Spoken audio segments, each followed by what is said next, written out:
이 작업이라는 건 좌절의 연속이거든요. 작업실 문을 열고 들어오면 다시 문을 닫고 싶어 나갈 정도로 그런 기분이 그래요. 약간 어제 내가 대체 뭘 해놓고 나간 거지?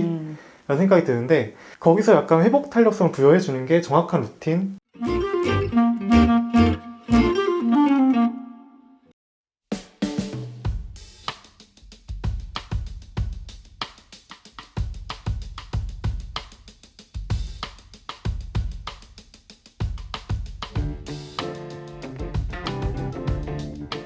안녕하세요. 김선현입니다. 오늘은 우리 도도새로 너무나 유명한 화가 김선우 작가님을 만나러 왔습니다. 안녕하세요, 네, 작가님. 안녕하세요. 김선우 작가입니다. 네. 그 여러 소재들이 있는데 네. 특별히 그 도도새를 이제 선택하신 네, 이유가 있으신가요? 지금 도도새라는 새는 300년 전에 멸종이 된 새예요. 근데 원래는 날 수 있었던 새라고 하는데 이제 이 새가 모리셔스라는 섬에 살았다고 합니다. 근데 이제 섬이 너무 안락하고 천적도 없다 보니까 결국엔 스스로 날아야 될 필요성을 느끼지 못한 거죠.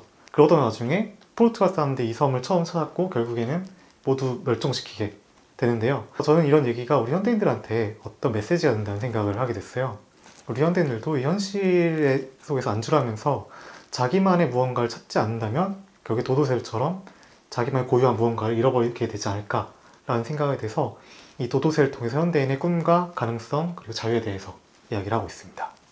책의 표지를 조금 설명을 해주세요. 더 저니라는 여행이라는 의미인데요.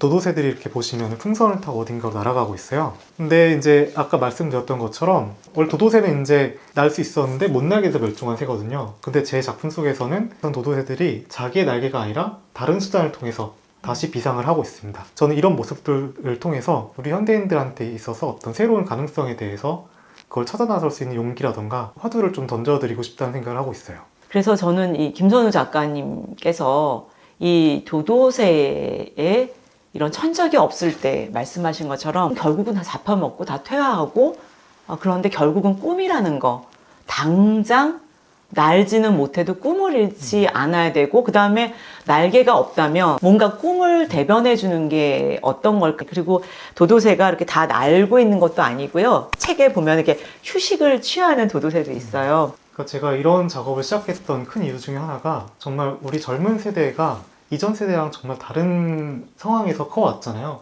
근데 이런 것들이 너무 경쟁이 과열되다 보니까 자기가 무엇을 좋아했는지조차 좀 고민할 수 있는 시간이 부족하지 않았나 그런 생각이 들더라고요. 열심히 달려왔는데 막상 놓고 보니까 이게 정말 내가 원하는 것이었을까? 그런 질문을 조금 뒤늦게 던지는 것도 굉장히 아쉽고 좀 그런 것들을 위로를 해드리고 싶다라는 생각을 항상 했었거든요. 제가 가장 좋아하는 말 중에 하나가 체게바라가 했던 말인데 우리 모두 리얼리스트가 되자. 그러나 가슴속에 불가능한 꿈을 품고 살아가자 라는 얘기를 했거든요. 저는 이 얘기가 우리한테 정말 필요한 얘기 중에 하나 생각하는 게 물론 불가능한 꿈을 그냥 갖고 있을 때는 불가능한 꿈으로 남거든요. 근데 여기에서 우리가 현실주의가 되면은 그 꿈을 이뤄나갈 수 있는 현실적인 방법들을 생각을 하게 돼요. 그래서 그런 얘기들이 어떻게 보면 도도새가 풍선을 갖고 날아가고 있는 게 풍선이란 현실적인 방법을 찾아낸 거죠. 꿈을 이루기 위한 그런 얘기들을 조금 해드리고 싶다는 생각하고 있습니다. 사실 이제 제가 작가가 되는 게 저는 불가능한 꿈이었어요. 저한테는.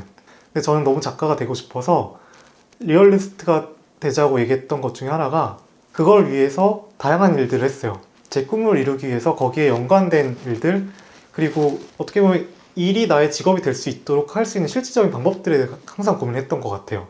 그러니까 예를 들면은 제가 가장 많이 했던 것들 중에 하나가 다양한 경험으로 돈을 버는 일이었어요. 안 해봤던 일이었거든요. 영상 찍는 일부터 시작해서 벽화도 그리고 공무원들이랑 일도 해보고 하면서 제가 제 일로 살아남을 수 있는 방법을 고민을 계속 한 거죠. 내 일로 생존할 수 있는 방법. 그게 쌓여가다 보니까 노하우가 생기고 일이 직업이 되는 과정이 저는 그렇다고 생각을 하거든요. 그래서 그런 과정을 통해서 어떻게 보면 꿈을 조금 가능하게 만드는 과정이 저는 그 문장에 포함이 되었다고 생각을 해요.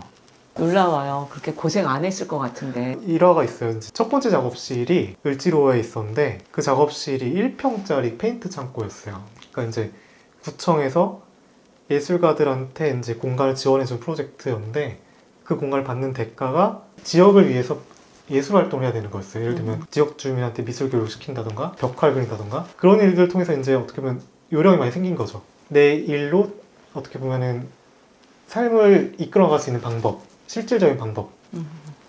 우리 김선우 작가님이 조금 다른 게 뭐냐면 출퇴근을 해요. 아침 일찍 5시에 일어나서 출근을 하고 퇴근을 합니다.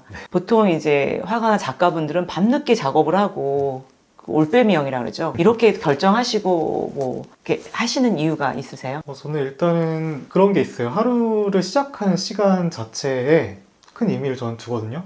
그 하루가 시작되는 그 시간에 저는 제 인생에서 제가 가장 잘하고 싶은 일을 하고 싶은 거예요. 그래서 이제 그 시간에 작업실 나와서 작업을 시작을 하는데, 사실 이 작업이라는 건 좌절의 연속이거든요. 작업실 문을 열고 들어오면 다시 문을 닫고 싶어 나갈 정도로 그런 기분이 그래요. 약간 어제 내가 대체 뭘 해놓고 나간 거지?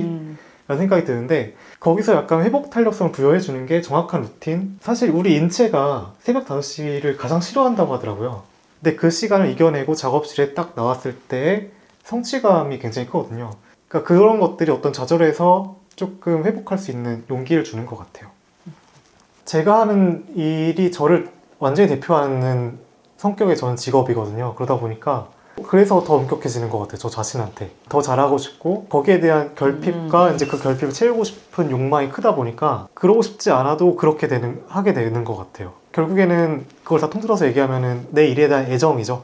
그래서 저는 그래서 제가 가장 바라는 거는 사람들이 자신의 일에 대해서 애정을 갖게 되는 순간 세상에 조금 더 어떻게 보면은 관용을 갖고 서로 바라볼 수 있게 되지 않을까라는 생각을 하게 되더라고요. 예전에는 그림이 좋아서 이제 구입을 하고 소장했다면 요즘에는 이제 투자 목적으로도 많이 한다고 하는데 여기에 대해서 어떻게 생각하세요?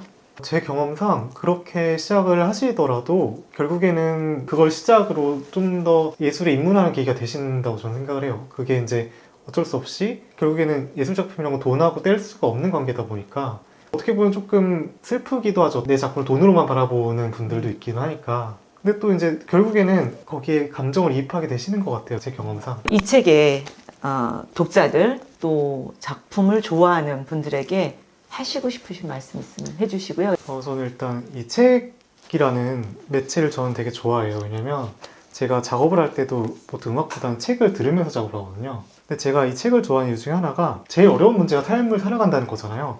근데 이 거친 삶에서 작은 단서, 그리고 이 삶을 살아갈 수 있는 용기를 줄 수 있는, 삶을 알아갈 수 있는 가장 젠틀하고 안전한 방법이 저는 독서라고 생각을 해요. 그런 측면에 있어서 이 날지 않은 꿈도 괜찮아? 이 책이 많은 위로를 드릴 수 있을 거 저는 생각이 들고요.